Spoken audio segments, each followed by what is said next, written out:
We appreciate every single one of you. We'd love to know what part of the world you are watching from right now. Let us know in the comments. Now, let's dive into today's story. Chapter 1. The storm outside had been coming for hours. Lightning cracked across the Denver sky, streaking the window above Cole Darnell's desk in white. He stared at the blinking cursor on his laptop screen. One final payment. $10,000. Tuition paid in full. His finger hovered over the trackpad. He clicked send. The receipt chimed in his inbox like a death knell. That was it. $120,000 gone over 4 years. Every roof he had fixed, every cold morning poured into that diploma. For Brenna, his daughter, his only child. Behind him, the front door creaked open. He turned in his chair. Marla stood there in her coat, soaked. Her eyeliner had bled beneath her eyes like tears. She did not cry. She held a lit cigarette between 2 fingers, even though she had quit 5 years ago. You just get back? He asked. She blinked. Went for a drive. In the rain? She walked past him, barely a glance. Clears my head. Cole followed her into the kitchen. Her hair was wet. No umbrella. Her perfume still fresh. I paid it, he said quietly. The last 10. Brenna's done. Marla poured herself a drink. Neat bourbon. No response. He stared at her. You hear me? She sipped. Yeah. Good. That was it. No, thank you. No, you are a good father. Just good? The silence between them grew jagged. The only sound was the ticking clock on the wall. He looked at her again, something pulling at the edges of his mind. Her earrings. Silver. New. She had not worn them before. Who bought those? He asked, already knowing. Her eyes flicked up. Do you even want to know? She asked, voice flat. His jaw clenched. Should I? She stared at him, then turned away. What happens when you give everything, and the people you love treat it like nothing? Cole stood alone in his kitchen, soaked in silence. A question curled in his chest like smoke. Was this the night everything ended, or the night it finally began? Wait, I need to tell you something important. Have you ever realized that you keep watching my videos but haven't subscribed yet? This video has reached this point, which means you're enjoying it. So why not subscribe? I have a big goal, 10,000 subscribers, and you can help me reach it. Think about it. If you don't subscribe now, you might miss my next big video. This is the moment. Hit that subscribe button now. Do it now. And don't forget to hit the bell icon so you never miss out. I know you'll do it. And when we hit 10,000 subscribers, I have a special surprise for you. Now let's continue story. Cole stared at the message on his phone. We need to talk. Tomorrow, Campus Cafe. Noon. It was from Brenna. He drove 6 hours the next morning. Heart racing the whole way. Maybe this was the turning point. Maybe she was ready to understand. Maybe she had questions. He rehearsed every answer. He arrived early. Sat by the window. She showed up 10 minutes late. Tight black jeans, AirPods in, iced coffee in hand. Her eyes barely touched him. Hey, he said, rising. She sat. Did not speak. Cole tried to smile. I know this is weird, but I want to be honest about everything. About your mom. About the money. About why. She raised a hand. I know. He blinked. You do? She nodded. She told me everything. You tried to control her. Manipulate her. You flipped when she found real love. Cole's mouth opened, but no words came. Brenna leaned forward. You do not get to be the victim, Dad. You do not get to throw tuition in my face when you tried to buy your way into being a good person. He felt something collapse inside him. I paid it all, he said. Every cent. Because I believed in you. Then maybe that is on you, she said. The final blow came quiet, like a whisper. You are dead to me. She stood, walked away. Cole sat frozen. Around him, the cafe hummed with strangers and coffee cups and music that felt 1,000 miles away. She had said it like it was nothing, as if erasing him cost her nothing. And in that moment, Cole realized something terrifying. If he was dead to them, he had nothing left to lose. It was the clink of metal that caught his attention. Cole was cleaning out the hallway closet, the one Marla always kept locked. She had taken most of her clothes, but he found one box buried under a pile of old holiday decor. Inside, a cheap makeup bag, a receipt from a liquor store in Telluride, and something heavier. A second phone. Not hers. Not the one she always had on the counter. This one was black, older. No fingerprint lock. Just a 4-digit code. He tried her birthday. Brenna's birthday. Their anniversary. On the third try, it opened. And there it was. Texts. Dozens. A number saved as T. Photos. Voice notes. Hotel bookings. One message read, "God, I hate going back to him after a night with you. He smells like drywall and desperation." Cole's hands shook, but his face stayed calm. The screen glowed cold in the dim hallway light. He scrolled. Messages dated back 2 years. Meetings in his house. His bed. Poker nights. Business trips. All lies. And then, photos of documents. Signed contracts. Bank transfers. This was not just an affair. This was theft. Fraud. They had been bleeding him slowly. His money, his name, his dignity. A rage so quiet it was surgical began to take root inside him. He put the phone down. Walked to the mirror. His face looked older. Wetter. Colder. He did not cry. He did not scream. He just whispered to his reflection, "You want me dead? Fine." He turned off the light. Let's make it real. The first time Cole had seen Travis lie was over cards. It was one of those Friday nights. Cold beer, burnt cigars, and cheap plastic chips. For guys, laughing about things they would never say to their wives. Cole remembered Travis folding on a winning hand once just to keep the peace. Said something like, "Better to lose $5 than sleep on the couch." Cole had trusted that man with more than his company. Now, the lies were all he could see. He sat in his old truck outside the same bar where they used to meet after poker. Inside, through the frosted glass, Travis sat with his arm around a waitress half his age. His laugh cut through the noise when he threw his head back, careless, full of life. Cole walked in. The room shifted. The guys still recognized him. One nodded. One looked away. Travis turned, smirk faltering. "Cole, damn man. Did not think you were still around." "I am not," Cole said, sliding into the empty seat across from him. Travis grinned, played casual. "You look good, brother." Cole stared. "You knew what those contracts meant. You forged my signature." Travis's smile died. "I know everything," Cole said, voice low. "The shell companies. The fake invoices. The payments routed through my business. The hotels. My wife." Travis leaned back, arms up. "Man, you are coming at me sideways with, 'Save it.'" Cole stood, dropped something on the table. A flash drive. 2 years of your messages, voice notes, and financials. You will want to burn that before the IRS does. He left without another word. Outside, the wind stung his face, but it felt cleaner than the air in that bar. Let them know he was not buried. He was just getting started. The house was quiet now. Not empty, just quiet in that aching way only betrayal leaves behind.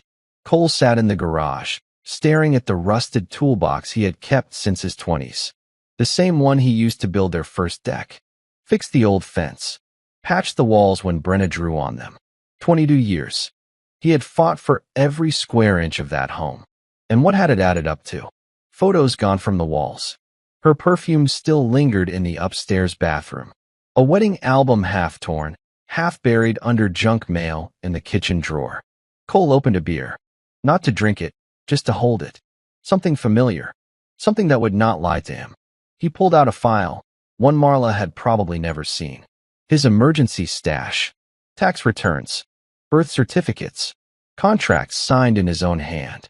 He began scanning everything. Hours passed. His phone buzzed once. Block number. He ignored it. At midnight, he opened the last envelope. Inside, a letter he had written to Marla when they bought their second house. She had been pregnant. He had promised her a life. Promised to be the man she needed even if it broke him. She had underlined one sentence in red ink all those years ago. "No matter what happens, I will never walk away from you." He held the page in his hands. Then he burned it in the sink. Some promises were not sacred anymore. Some love was not love. It was survival. This was not about heartbreak anymore. This was war. The next morning, Cole made 6 calls. All business partners. 5 of them ghosted him. One said, "I cannot talk. Man, it is complicated," and hung up. By noon, his calendar was empty. 3 contracts canceled. 1 permit flagged for review. Something was happening behind the scenes. His business, his name, was being erased. He pulled up the online filings. His construction firm was still registered, but under a new contact email. New mailing address. New signatory. He called the city office. "This is Cole Darnell. I own Darnell and Sons." "Someone's filed changes, sir," the clerk interrupted. "We have Travis McNeil listed as primary on that LLC now. He filed amended papers 2 weeks ago." Cole froze. "That is impossible." "Sir, the form had your signature. I did not sign a damn thing." A pause. "We are going to need to investigate this, but right now, it is active under his name." Cole hung up slowly. The garage felt colder than usual. He paced, thought, then remembered. Marla had been pushing him to sign renovation permits 3 weeks before she left. Quick initials, no read-through. She played him. Travis played him. And now they were not just trying to break him. They were erasing him. Cole sat down at his desk, breath sharp. This was more than a personal betrayal. This was surgical, coordinated. He opened a fresh notebook, drew a timeline, marked every date, every invoice, every change in her behavior. Travis's sudden interest in streamlining.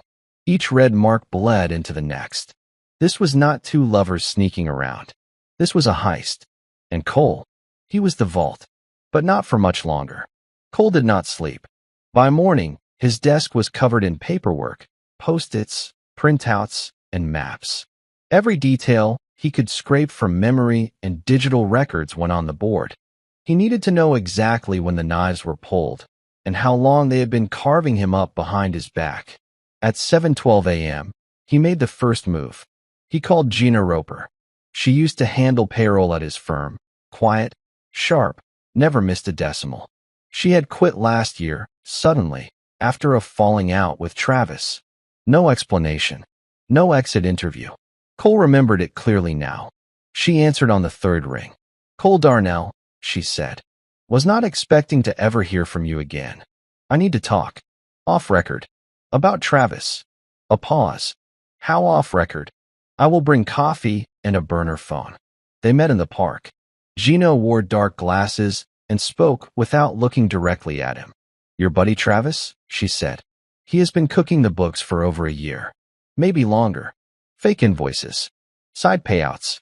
He used your name like it was his own. Why did you leave?" "I caught him rerouting a government contract. He said I was being paranoid. Next week I got demoted, then fired." "Why not report him?" She laughed under her breath.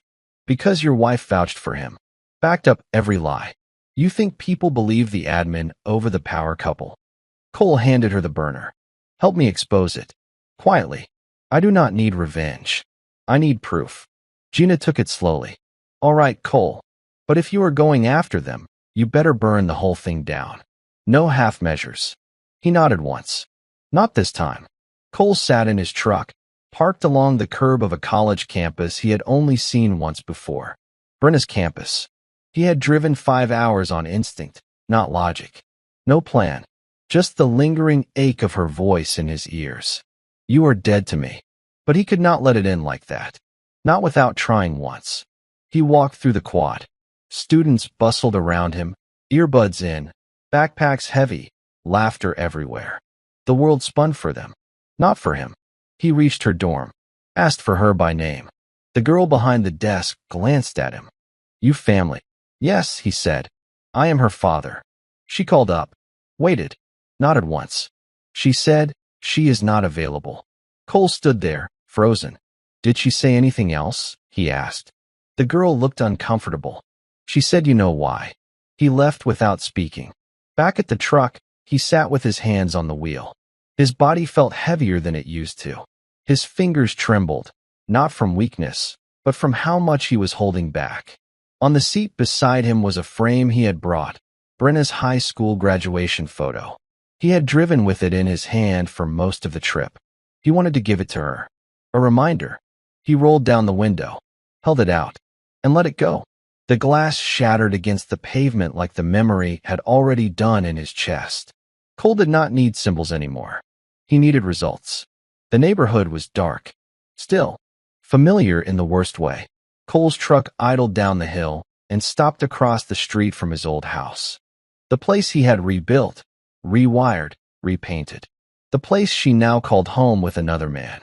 At 2:47 a.m., the garage light flicked on. Marla appeared first, hair up, robe loose, barefoot. She walked out with a wine glass and a laugh that bounced through the cold. Then Travis followed. He kissed her neck. She spun away, playful, wrapped herself in his arms like she belonged there. Cole did not blink. He watched through the windshield, face lit only by the streetlight. The same driveway where Brenna had learned to ride her bike now held Travis's luxury SUV. The same porch where Cole once built a swing now had string lights and new patio chairs. They had not just taken his money. They had taken his space. Inside the house, lights came on one by one. Laughter. Music. It was not rage that filled Cole.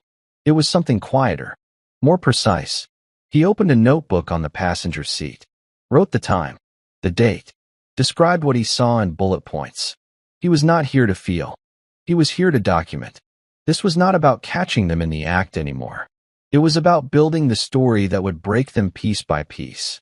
The office was sterile, white walls, chrome shelves, and a single painting of a courthouse hanging crooked behind the desk. Cole sat across from a woman in her 40s with sharp eyes and a colder tone. Her nameplate read Laura Benning, family law attorney. She clicked her pen twice before speaking. So let me get this straight. You want to file for divorce, reclaim business assets, and investigate financial fraud, all while staying under the radar? That is correct. Laura leaned back. You are 3 years too late. Cole's jaw tightened.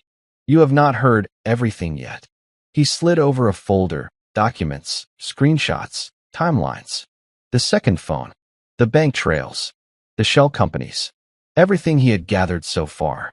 She skimmed it, her fingers pausing at every signature and every receipt. You are saying your business partner forged your name, and your wife was complicit? Yes. Laura exhaled slowly. You were sleeping under the same roof with people setting you on fire. Cole said nothing. You are going to need more than phone records. You need to show intent, show loss, and prove it was systematic. I will get it, he said. I just need you to buy me time. She nodded slowly. You are walking a fine line, Cole. If they catch wind of what you are doing, if they get to a judge first, you are going to be left with nothing, legally and financially. I already am, he said. Laura tapped her fingers against the folder. Then we do this my way. Quiet. We file a petition to freeze any shared accounts. We dig through filings. I will assign someone to watch their movements legally. Cole stood. Whatever it takes. She looked at him, really looked. This is not just about justice, is it? No, what is it about? He paused. Correction. The apartment was nothing like home. A box with one window, no pictures on the walls, and a kitchen smaller than the bathroom in his old place. Cole did not care. He slept on the mattress without sheets. Ate standing up. Bare floors, blank walls. It was what he needed, clean, cold, simple. Day by day, he cut out every reminder of his old life. He changed his phone number, opened a new bank account, canceled every bill still tied to the house Marla now called hers. He bought a beat-up sedan with cash and drove it until the tank ran dry just to see how far it would take him. At night, he mapped the old company records, every dollar that had vanished. Cross-checked who signed what. Built a web of dates and names on his wall. His phone buzzed once. Gina had sent a message. Just found an old email thread. Marla approved a bonus for herself. Backdated. $14K. Cole responded. Screenshot. Save everything. Meet in 3 days. This was not just revenge. It was excavation. He began building a new LLC under a borrowed name. A holding firm. One step ahead. Quiet contracts from clients he knew would not talk.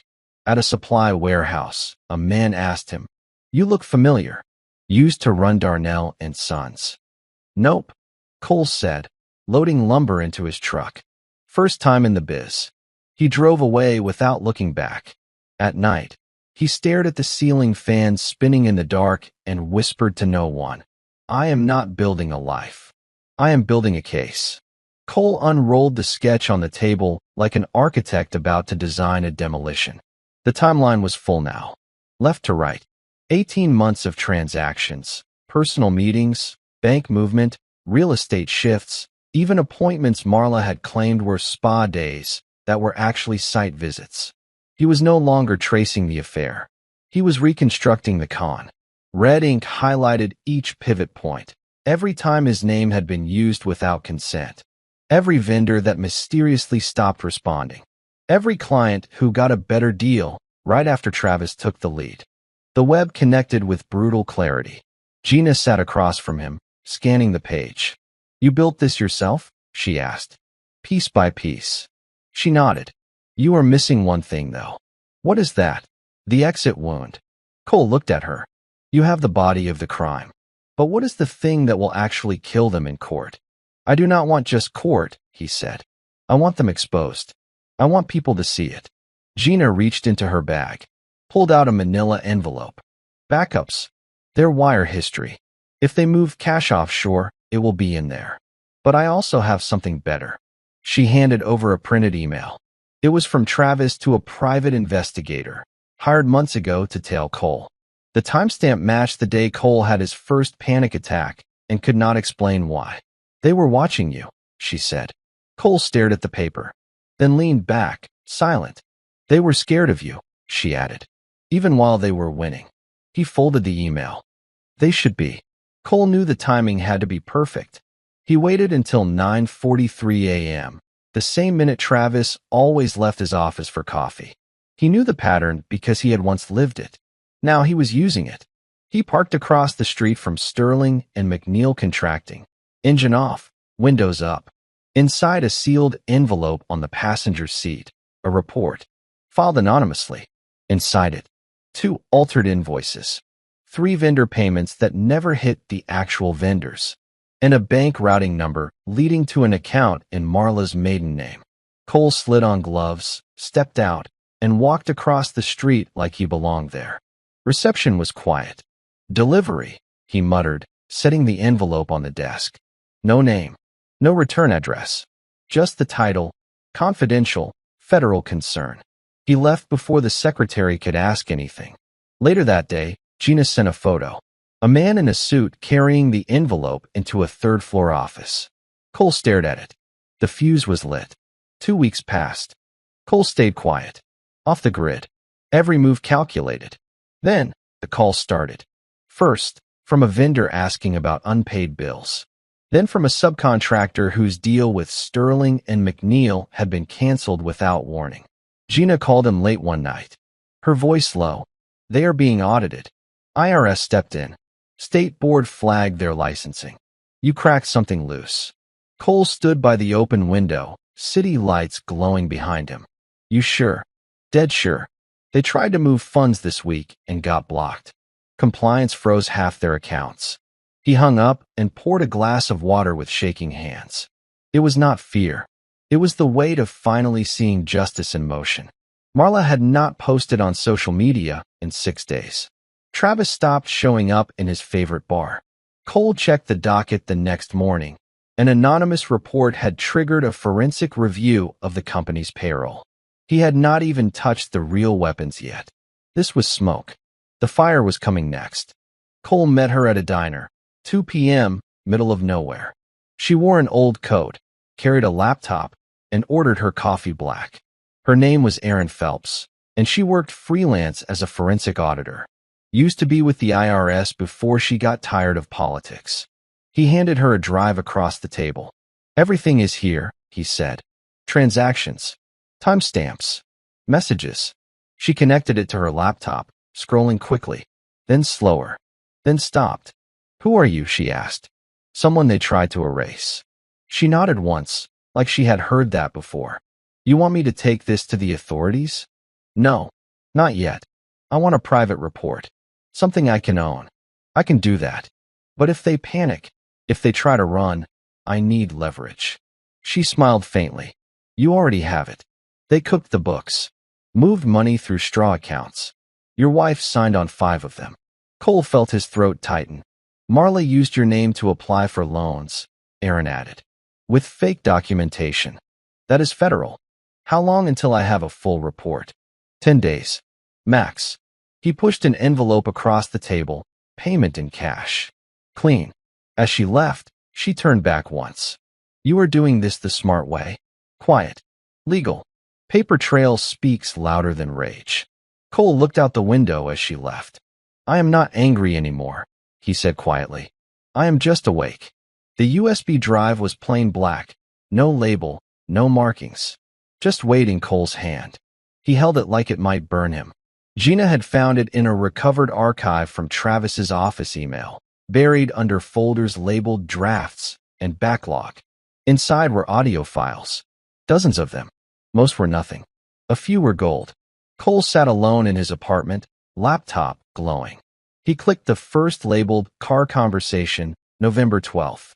Travis's voice, low and smug. She is still with him for the house. That is it. He has no clue. I swear he would not notice if I sold his truck out from under him. Marla's laugh, sharp and distant. I told you, he is too soft. Always cleaning up everyone's mess like some damn handyman. He would thank us if we robbed him right. Cole paused the audio. His jaw locked so tight it ached. He did not rewind. He clicked the next. Once we bleed him out, we will sell the business for scrap. Get the beach house. Start over. Cole leaned back in his chair, the dark pressing around him like a second skin. The betrayal was not a crack in the mirror anymore. It was shattered glass beneath his feet. He dragged the files into a secure folder, encrypted it, and backed it up 3 times. Tomorrow, they would go to Aaron. From there, to the lawyer. After that, straight to the people who needed to hear it. But tonight, he sat in the dark, the words still echoing. Bleed him out. It was not just a metaphor. They had truly tried to drain him dry, and smiled while doing it. The next day, Cole stood outside the courthouse. Hood up, beard trimmed, unnoticed. Inside, Travis walked fast across the marble floor. His tie was crooked. He looked over his shoulder twice. Gina watched from a bench nearby, pretending to text. Looks rattled. She whispered into her mic, he should be. Cole replied, watching from the shadows. That morning, Aaron had emailed a sealed preliminary report to Laura, the attorney. Included in the attachments were the wire transfers, payroll anomalies, and a line-by-line comparison showing exactly where Cole's business had been stripped. The moment the file hit Laura's desk, she filed an emergency injunction. By noon, the court had frozen all business-related assets linked to Darnell and Sons. All of them. Travis was learning that in real time. Cole stepped back as Travis exited, pacing near his car, phone to his ear. The man's voice cracked across the lot. What the hell do you mean everything is locked? You told me we cleaned that up. No, do not call her. I will handle it. He was unraveling. Cole watched him slam the door of his overpriced SUV and drive off in a blur of noise. The first real crack had formed. Inside the courthouse, Laura texted one line. It has started. The apartment was quiet except for the ticking wall clock and the hum of the fridge. Cole had just poured himself coffee when his phone rang. Unknown number. He let it ring. Something told him, this one matters. He answered. Dad. The word hit like a brick through the chest. Brenna? A long pause. I know I am probably the last person you want to hear from, but I do not know who else to call. Cole sat down slowly. His fingers gripped the edge of the table. What is going on? She sniffled. Mom is not okay. She has been acting weird, saying things about getting out before it hits.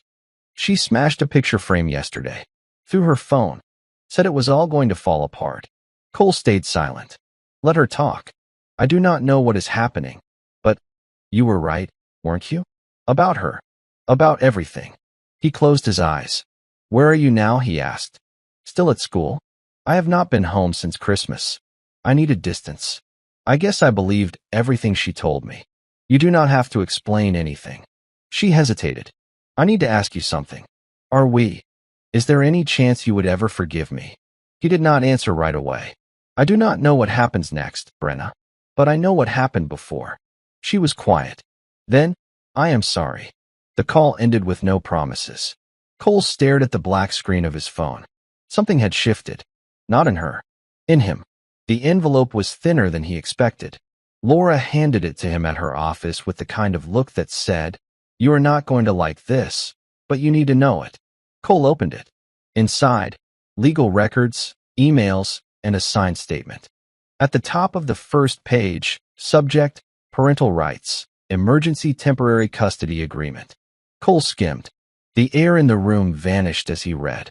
3 years ago, Marla had filed documents stating that Cole was emotionally unstable, unfit to parent, that he had threatened her during an argument. She had attached photos of a hole in the drywall, one Cole remembered punching in private after a fight, never in front of her.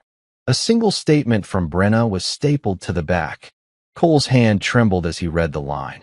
"I feel safer when he is not around." He sank into the chair. She was coached, Laura said quietly. This is textbook manipulation.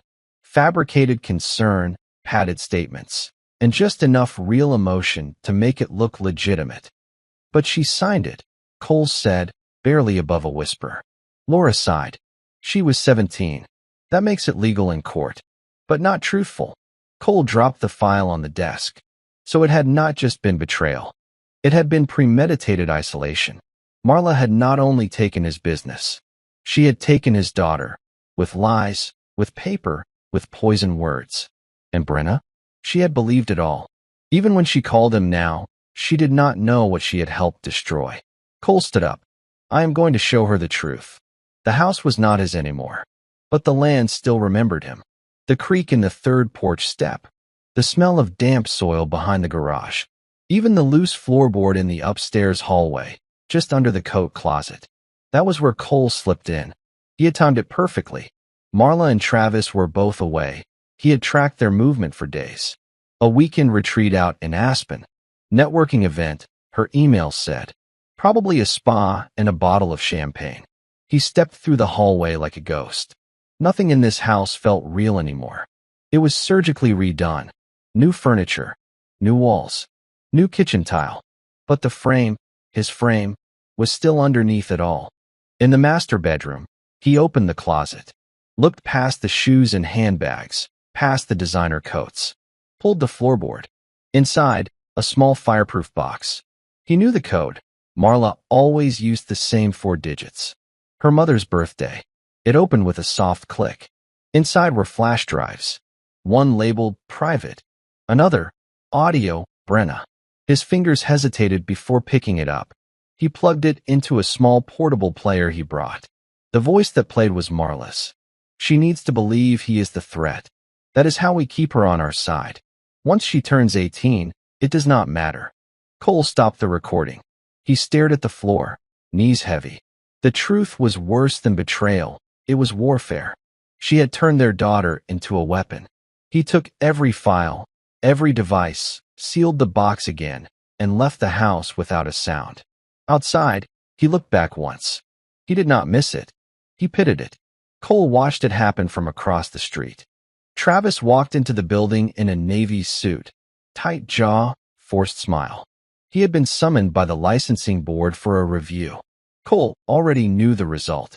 He had sent Aaron's updated report, anonymous again, directly to the board with proof of unauthorized contracts, backdated invoices, and a falsified safety inspection that had nearly caused an electrical fire on a job site last year. The board had no choice. The meeting was a formality. By 4:12 p.m., Travis walked back out. He was on the phone, face twisted. What do you mean they pulled the license? We own this city. He kicked the door of his car so hard the alarm beeped twice. The moment he drove off, Cole sent a second email, this time to a reporter who had covered corruption in local construction firms. Anonymous tip. All documentation attached. Within an hour, Cole saw the headline go live. Sterling and McNeil under investigation. Whistleblower alleges years of fraud. No name was attached. Not yet. Cole sat in his truck, engine running, windows down. The sky looked like ash. He did not smile. He did not cheer. He only whispered, "One down." Marla slammed the car door so hard it rattled the mirror. The tires screeched as she pulled into the driveway, red in the face, hair disheveled. Cole watched from a distance, parked behind the neighbor's fence, hidden in plain sight. He had not expected them to fracture this quickly. But Travis's license being pulled? That was a blow to more than just business.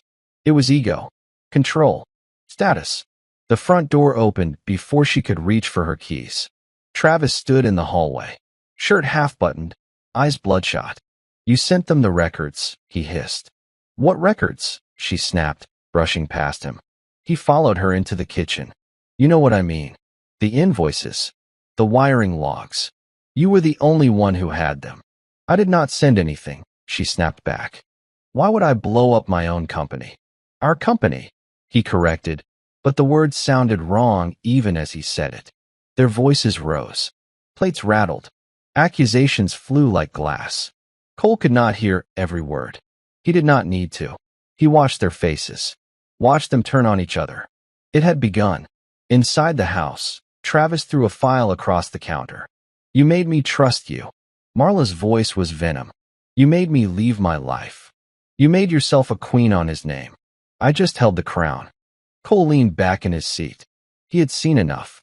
Let them eat each other alive. He had more to do. Cole met Aaron and Laura at a private office building after hours.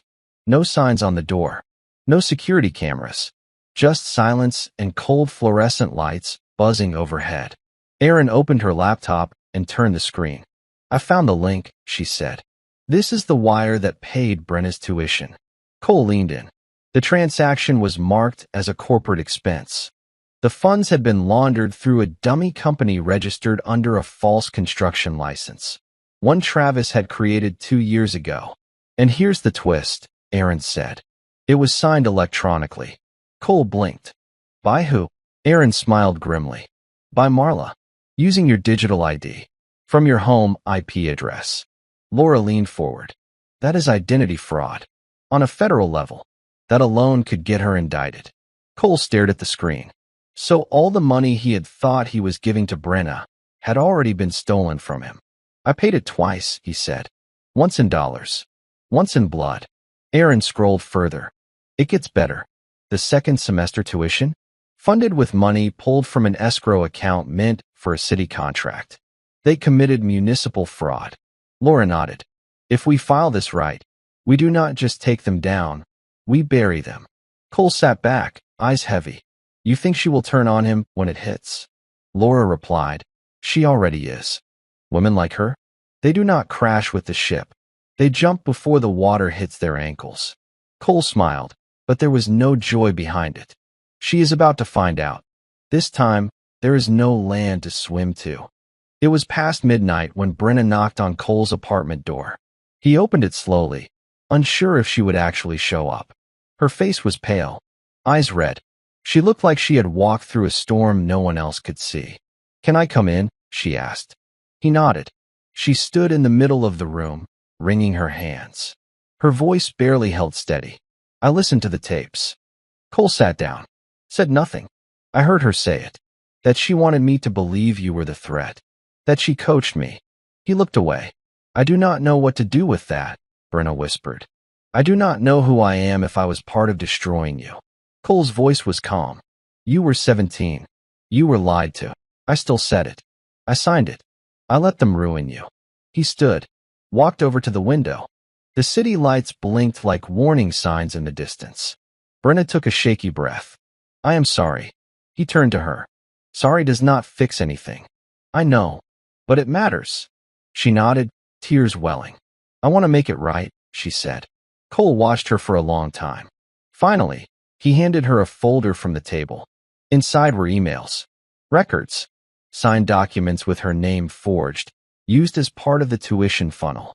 "Then help me prove it," he said. She opened the folder, hands shaking. For the first time since the storm began, Cole saw a different expression on her face. Conviction. Cole sat alone in his truck, parked behind an old gas station on the edge of town. A laptop glowed in the passenger seat. On screen, the final audio file. The one he had held back. The one even Gina had not heard. Marla's voice. Clear. Sharp. Caught mid-conversation. I told her if she ever doubted me, she could leave with nothing. Brenna always wanted answers. I gave her a target. Made her hate him. Easier that way. Cleaner. And he bought it, Travis replied. All of it. Cole closed his eyes. It was time. He texted Brenna. Ready to drop it? Her response came fast. Do it. He uploaded the full audio to a private link. No edits. No cuts. Nothing staged. Just two people destroying another behind his back. Then he sent it to three people. A local reporter with a background in political corruption, a podcast host known for exposing family court scams, and the university's ethics board. No names were needed. Just the truth. Within 2 hours, it started spreading. On forums. On Reddit. On TikTok. The caption hit hardest. Wife cheats. Daughter turns. Dad records it all. The real story behind the $120,000 tuition scandal. By midnight, it had over 2 million views. The next morning, Cole received a message from his bank. Withdrawal denied. Account frozen pending review. He smiled. Marla had tried to pull from the trust again. That account had been built for Brenna's education, structured carefully over time. But now it was locked, held under fraud investigation due to the false tuition receipts and the forged wire approvals. He drove straight to Laura's office. She tried to liquidate, he said. Laura raised an eyebrow. Good. Now she panics. She already is. Brenna called minutes later. Her voice was tight, angry. She just screamed at me over voicemail. Said I destroyed our family. Then blamed Travis. Said he manipulated her. Cole exhaled slowly. She knows the net is closing. Laura walked in holding a file. The university opened an inquiry. They confirmed the funds used for tuition were fraudulently transferred. And the ethics board?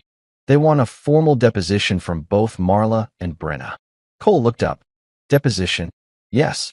And if Brenna testifies under oath, that opens the door for a federal charge. Brenna was still on speaker. I will do it, she said. Cole froze. You sure? I was part of the lie. Now I will be part of the truth. It was raining hard when Marla showed up at his door. No warning. No call. Just the knock. Sharp. Rhythmic. Almost theatrical. Cole opened it slowly. She was soaked. Mascara streaked. Hair wild. She looked nothing like the woman who once ran charity galas and posted brunch selfies. I need to talk, she said.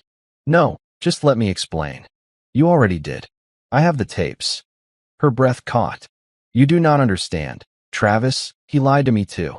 He made promises. He turned Brenna against me. I was scared. Cole laughed. Once. Cold. You turned her against me years before he showed up. Marla stepped closer. We can fix this. You and me. You always knew how to make things work. She reached for his hand. Cole stepped back. I watched that house burn the day I found your second phone. She blinked. You never told me you found it. I did not need to. He opened the closet, pulled out a box, and dropped it at her feet. Inside, photos, notes, records, everything she had tried to hide. Then, on top, he placed a small, white envelope. Inside it, their wedding photo. He lit a match and dropped it in. The flame caught instantly. Marla gasped, stepping back. Cole shut the door without another word. Outside, the rain hissed as it hit the burning paper. Some vows end in fire. The courtroom was smaller than Cole expected. Just rows of benches, one long table, and a judge who looked like he had seen 1,000 families lie before lunch. But today was different. Marla sat at one end of the room, flanked by her attorney. Her hair was tighter, her smile thinner, her eyes scanning everything except him. Brenna sat beside Cole, papers in hand. She wore all black. Her hands shook, but her back was straight. This was not about custody anymore. This was about truth. The judge looked over his glasses. We are here for a review of financial irregularities and potential fraud related to educational funding and parental asset control. Marla's attorney stood. My client was misinformed. She believed the funds were legal transfers under marital agreement. Brenna stood. Your Honor, I was told to lie about where the money came from. I was 17. I trusted my mother. But the documents were forged using my father's name. I saw the emails. I heard the tapes. The courtroom went silent. Cole did not look at Marla. He did not need to. Her silence was louder than anything else. The judge tapped his gavel lightly. Given the evidence and the testimony, I am approving a motion to seize the contested funds and refer the matter for criminal investigation. Marla exhaled, shaky, like a tire losing air. Cole placed a hand over Brenna's, just for a second. Outside, the wind picked up as they walked down the courthouse steps. You did good, he said. I did what I should have done 3 years ago, she replied. He did not argue. Some truths need time. But time had just run out, for Marla. The phone call came at 3:17 a.m. Cole sat up instantly, instincts sharp now. Silence had become more dangerous than noise. It was Gina. They tried to move the money again. Offshore. This time, through a dummy firm registered in Nevada. But it flagged. Cole rubbed his temples. They are desperate. There is more. She paused. Travis used a private investigator on you. But he also tracked Marla. What? They have been spying on each other for months. He never trusted her. He has a file, calls, emails, even a DNA report. Cole's heart kicked once. DNA? Gina's voice dropped to a whisper. It is about Brenna. He stood in the middle of the dark apartment, frozen. She is not his daughter, Gina said. But she might not be yours either. The silence was louder than any explosion. Cole's breath went shallow. Send me the file. It arrived within minutes. A scanned report. Confidential lab logo. 2 names. Sample 1. Cole Darnell. Sample 2. Brenna Darnell. Result. 0% probability of paternity. Cole dropped into the chair. His hands clenched tight on the paper. Everything he had fought for, defended, given his life to, was not his by blood. And yet, he remembered her first steps. The night she stayed up crying about high school boys. The graduation day where he had stood alone in the rain holding a sign. That was real. He closed the file slowly. He could not unlearn it. But he did not have to hate her for it. That was Marla's sin. Brenna had been used, just like him. And that made him even more dangerous. Cole did not sleep that night. By dawn, he was on the road, destination, a private bank in Vail, Colorado. A week ago, Aaron had uncovered a safety deposit box under Marla's maiden name. It was tied to a shell company that received dozens of consulting fees from Sterling and McNeil. When Cole arrived, the manager greeted him cautiously. Do you have the court order? He handed it over. 5 minutes later, they opened the box. Inside was a bundle of cash, thousands in rubber bands, 3 passports, 1 gun, and a sealed envelope. Cole opened it carefully. Inside, a handwritten letter. To. Ashley read the first line and felt the floor shift. If you are reading this, then everything fell apart. I never meant to abandon Brenna. I just could not raise her alone. He was not safe. None of them were. I did what I had to. He read the rest, each line colder than the last. This was not written to Travis. It was written to a woman. Cole froze.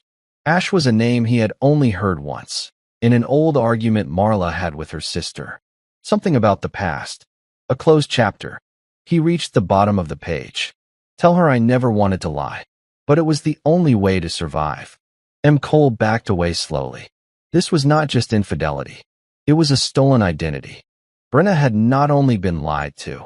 She may not even know who her real mother is. And Marla? She was not just a fraud. She was running from a life nobody knew about. Cole drove straight to Laura's office. She read the letter in silence. Aaron stood nearby, scrolling through records. Every corner they turned, another secret crawled out. This changes everything, Laura said. This Ash person, if she is Brenna's biological mother, and Marla faked legal guardianship, we are talking federal kidnapping. Forged adoption papers. This goes beyond fraud. Aaron nodded. And guess what? I found someone. Ashlyn Rourke. Lived in California. Vanished 19 years ago. No official death certificate. Went dark. Could Marla have? Cole could not finish the sentence. She could have paid her off, threatened her, or taken Brenna outright. They all stood there in the weight of it. Cole looked at the file again. The signature at the bottom. The second passport in the box. It was for a child named Brenna Rourke. She had never been a Darnell. Not legally. He felt the air leave the room. But instead of crumbling, he stood straighter. This is not just revenge anymore, he said. This is truth. She built a life on other people's names. That ends now.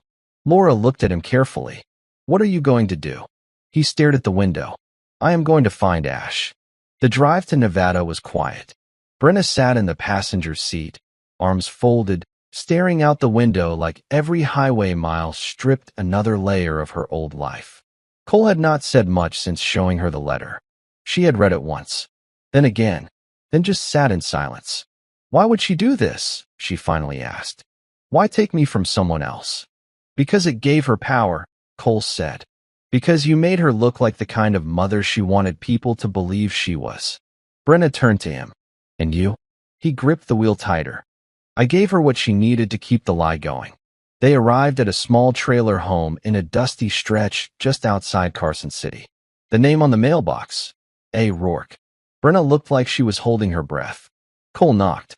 The door opened slow.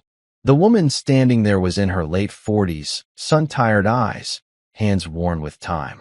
She looked at Brenna like she had seen a ghost walk out of her own past. Can I help you? She asked. Brenna stepped forward, voice trembling. Are you Ashlyn Rourke? The woman froze. Cole held up the letter. She wrote this. Years ago. We need answers. Ashlyn's face crumbled. Her knees buckled, and she sank into the doorway. Oh my God, she whispered. They told me you died. Brenna stood still. They lied to me. For 19 years. And just like that, the past unlocked itself. The next morning, it was everywhere. Cheating wife, business fraud, secret daughter. The true story behind the viral $120,000 scandal. The podcast host Cole had tipped off had done a full breakdown. They aired segments of the tapes, blurred out court documents, and voice clips, altered slightly for legal safety, but the story was unmistakable. Marla's voice, Travis's bragging, Brenna's handwritten apology. Even Cole's calm, clipped interview made it in. You give people 20 years. They take everything and leave you with the silence. By noon, it had over 4 million views on YouTube alone. News stations picked it up. A trending Twitter thread identified Marla and Travis. Memes followed. Comment sections erupted with sympathy, outrage, and disbelief. Cole watched it all from a gas station diner, coffee in hand. Brenna scrolled quietly beside him. Marla called, twice. He ignored both. Brenna's phone buzzed too. She held it up. Should I answer? He shook his head. Let her stew. That afternoon, Marla posted a video. Tears. Shaking hands. Half-truths. I was lost. I made mistakes. I trusted the wrong people. This has been so hard on our daughter. Please respect our privacy. The comments shredded her within minutes. Cole looked out the window. This is what happens when you build your life on lies, he said. Brenna looked at him. It burns. The courthouse was packed. Media vans outside. Security doubled. Everyone wanted a front row seat to the drama that had played out across the internet. Inside, Cole sat calmly beside Laura. Marla was across the room, eyes down, lawyers whispering into her ears like lifelines. Travis was not there. He had taken a plea deal the week prior. Wire fraud, tax evasion. He would serve 7 years and walk away labeled for life. Marla had not flipped in time. Now, she faced everything alone. The judge entered. Cameras were forbidden, but the intensity in the room made every breath feel broadcast. The prosecutor stood first. Your Honor, this is a case of orchestrated deceit, financial, emotional, and legal fraud. The defendant weaponized trust. She used fake identities, forged documents, and stole from her own family for years. Cole stayed still. Not a smile. Not a twitch. Marla's defense tried to shift blame, claimed emotional manipulation, denial, pressure from Travis. But the evidence was brutal. The judge reviewed emails, bank records, and tape transcripts. When it was Cole's turn to testify, he stood with measured calm. She did not just take money. She took people. She stole my daughter's past and tried to rewrite mine. When Brenna testified, her voice cracked but stayed steady. She taught me how to lie, she said. But I am learning how to undo that. By the end of the hearing, the room was silent. The judge set a date for sentencing. But the verdict was clear in everyone's eyes. She would not walk free. Sentencing day felt colder than usual. No media frenzy now. Just court officers, paperwork, and the final nail being driven into the life Marla had built on theft and deception. Cole sat in the second row, Brenna beside him, fingers locked in her lap. Marla entered in cuffs. No makeup, no heels, no performance. The prosecutor listed charges: wire fraud, falsification of financial documents, identity misuse, obstruction. Does the defendant have any statement before sentencing? The judge asked. Marla stood slowly. She turned, not to the judge, but to Brenna. I never wanted to lose you, she said. Then to Cole. I know I cannot fix what I broke. But I never hated you. I got tired of being invisible. Cole stared at her, unreadable. The judge delivered the sentence. 10 years. She would serve 7 with good behavior. But the message was final. As she was led away, she looked back once. Cole did not move. Brenna whispered, Is it over? He answered without hesitation. It is finished. The envelope had sat on Cole's table for 3 days. Unopened. Unspoken about. But not forgotten. After the trial, Laura had handed it to him with hesitation. I know you already saw the digital scan, but this is the official lab result. Now, alone in the apartment, Cole finally picked it up. He slit the seal, unfolded the pages, and read every line, slow, steady, as if speed might somehow soften the blow. Paternity result: negative. Brenna was not his biological daughter.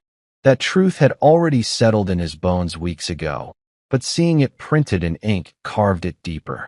He placed the paper on the counter and stared out the window.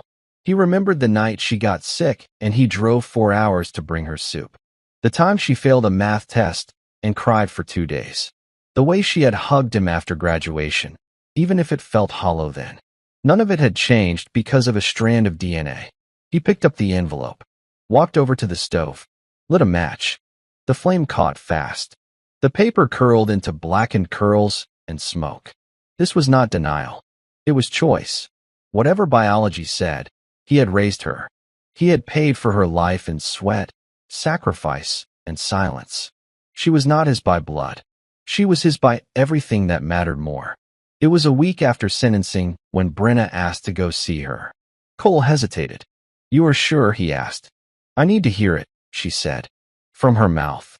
They drove in silence to the county jail.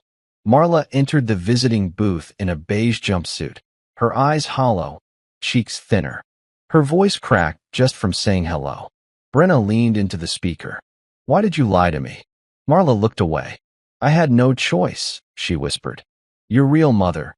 She gave you up. She could not take care of you. I met her, Brenna said. She thought I was dead. Marla's hands trembled. I wanted to keep you safe. No, Brenna said. You wanted control. The words hung there, heavy and sharp. Cole stayed quiet behind the glass. Brenna stood. I do not hate you, but I cannot carry your lies anymore. Marla reached for the glass, but Brenna had already turned away.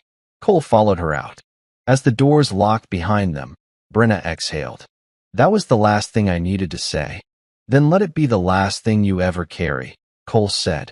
Marla was transferred 2 weeks later. Federal facility. Minimum security. 7 years to think. No visitors on record. No interviews approved. Cole watched the announcement on a muted TV in a hardware store while picking up tools. It barely moved the needle anymore. She was behind bars. Travis was already tucked away in a federal prison in Arizona. The fake businesses were gone. The old house sold in a quiet foreclosure. Everything they built had been dust and disguise, and now it was rubble. Cole paid off the last of his legal bills that week. The frozen accounts were thawed, The house under his new LLC was approved, and Gina's name was officially listed as partner on the construction firm they quietly relaunched. "Feels good to rebuild something," she told him. "It feels good to build it right," he replied. Later that night, he sat on his porch. New house, no ghosts, and stared up at the stars. There was no celebration, no parade, just peace. And for him, that was enough. Cole walked into the title office carrying only a folder and a pen. The sale had been months in motion. The business, the original one, the one Travis had corrupted, was finally cleaned out, legally dissolved, and prepped for acquisition by a regional firm that had nothing to do with either of them. He signed the papers quietly. Just his name. No forged signatures. No hidden clauses. When he was done, the buyer extended a hand. "You ever think of starting fresh?" Cole smiled faintly. Already did. He stepped outside into the sunlight, letting the door close behind him. There was no rush now. No court dates. No more meetings. He slid the check into his pocket. This was not revenge anymore. It was rebalance. The mailbox creaked open like it had a secret to confess. Cole reached in and pulled out a small, thick envelope. No return address. But the handwriting stopped him cold. It was Brenna's. He took it inside, sat at the kitchen table, and unfolded the pages with steady hands. "Dad, I needed to write this instead of say it. Maybe because it is easier. Maybe because some things just sound more honest when they are written down. I wanted to tell you that I remember everything. I remember how you never raised your voice when Mom screamed. I remember how you fixed my car at 3 a.m. when I had finals the next day. I remember how you stood in the rain holding my graduation sign, even though I never looked up. I remember all of it. And I am sorry I pretended I did not. I do not know what comes next for me. But I hope someday I earn the right to call you Dad again without shame." Brenna * Cole leaned back in his chair. The page shook in his hands. He had spent years being erased. Now someone was writing him back into their story. He folded the letter, placed it in a drawer, not to hide it, but to keep it safe. Some words are worth saving. Cole stood barefoot on the wet sand, the Pacific wind brushing across his face. The ocean had always made sense to him. It did not care who you were, did not care what you lost. It pulled in and pushed out, same as it did yesterday and would tomorrow. He had rented a quiet cabin on the coast. No internet, no distractions, just time. He walked along the shoreline, each step slower than the last, as if the earth had stopped demanding he move fast. In the distance, a young couple chased their toddler toward the waves. Laughter rolled down the wind like a memory he used to live inside. He sat on a driftwood log and closed his eyes. The noise inside his head was quieter now. No courtrooms, no fake smiles, no wondering if she was lying. Just waves. He reached into his pocket, pulled out a smooth, gray stone, and tossed it into the tide. It skipped twice. Sank. He did not need to hold on to everything anymore. 3 months passed. Cole returned home to find a letter from the court clerk. Simple print. No ceremony. The final judgment. All frozen assets released. All ownerships restored. No outstanding claims. Case closed. He stared at the paper a long time before setting it down. It was official. The war was over. Later that week, he stopped by the old property where it all started. His first house with Marla, the one that had been filled with betrayal. It was boarded up now. Dead grass. A foreclosure notice still hanging crooked on the window. Cole stood in front of it for a minute, hands in his pockets, then turned and walked away without looking back. Karma had done its work. He had not needed to bury anyone. They had buried themselves. The cafe was small, local, quiet. Brenna arrived 10 minutes early. Cole watched her from across the room before walking in. He noticed the way her hands fidgeted with the napkin, how she kept glancing toward the door, half afraid he would not show. He walked over and sat down. She looked up, nervous, hopeful. "Hi," she said. "Hi," he replied. A pause stretched between them. She spoke first. "I still hear those words I said in my head sometimes. You are dead to me. I do not think I will ever forgive myself." Cole stirred his coffee. "You were a kid. You were lied to. And I was not perfect either. She blinked fast. I meant what I wrote in the letter. I do not want to pretend none of this happened. I just want to know you again. If that is possible. He nodded slowly. It will not be what it was. But maybe it can be something new. She smiled, barely. A soft one.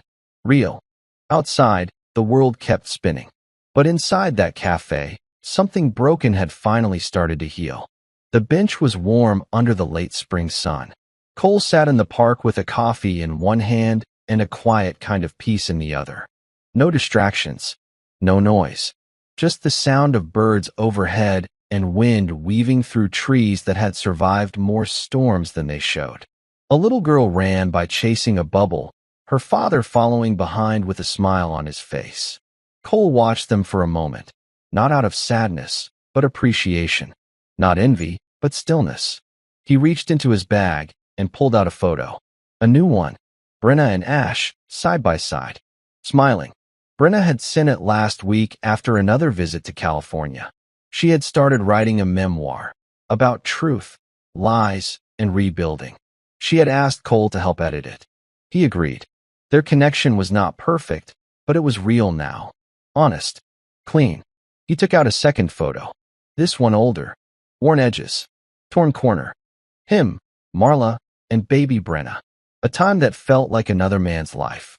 He stared at it for a moment, then stood, walked over to the trash can, and let it go. The wind carried the pieces faster than he expected. He sat again, not as a broken man, but as a man who survived being buried and dug his way out with truth, patience, and something more powerful than revenge. Control. From his phone, a message pinged. It was from Gina. New contract landed. Want the first look? Cole smiled. He typed, send it. That night, Cole returned home and stepped into his garage, not to fix anything, but just to walk through the space that once held blueprints and busted memories. Now it held tools, lumber, and silence, the good kind. On his workbench, one last letter sat, addressed to no one, written just for himself. Asterisk, it took 3 years. 3 years to lose everything. 3 years to build it back. Not the same, but better, stronger, honest. Revenge is not the end. Clarity is. Asterisk, he folded the letter, sealed it, and tucked it away. Outside, the porch light flickered once. Brenna was pulling up in her car. Weekend visit. She waved. He waved back. And just like that, the story that began with betrayal ended in quiet return. Not every scar heals clean, but the ones that do, they become reminders. Not of the pain, but of the power it took to walk through it. Final moment. Before you go, let me ask you something real. What would you do if the people you gave everything to turned around and erased you like you were nothing? Would you burn it all down or build something better from the ashes? Let me know in the comments where you are watching from. I really want to know who is out there with us tonight. And hey, if you felt anything during this story, if you got chills, got mad, got quiet, or just could not stop listening, tap like, hit subscribe, and turn on that bell so you never miss the next thriller, betrayal, or bold revenge ride we take together. We are just getting started. Take care of yourself, and I will see you in the next epic story. Until then, watch your back.